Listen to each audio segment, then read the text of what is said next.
jogados ao chão, rezava sem desanimar, e ele sempre contestava, não sei pra que tanto rezar. Se a cada dia que passa é pior nossa situação, não temos mais o que comer, tá faltando o leite e o pão.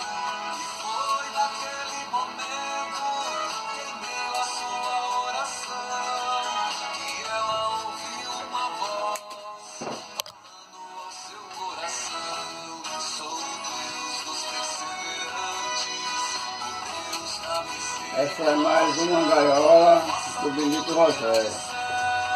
A segunda gaiola. Beleza? Tá ficando boa. Seguindo passo a passo, que a voz de Deus lhe dizia: vá neste supermercado, logo que a Aí, meu amigo Tiago, você não queria vir pra cá hoje. Passar uma horinha aqui, mas eu vou entrar lá na segunda gaiola aqui. Já não compro gaiola, né? Dá pra botar um passarinhozinho aqui. Dá pra tapear, né? Se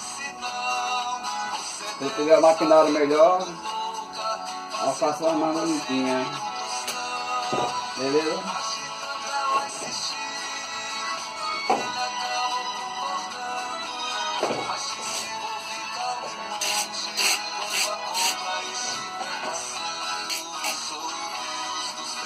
Tá indo, tá indo.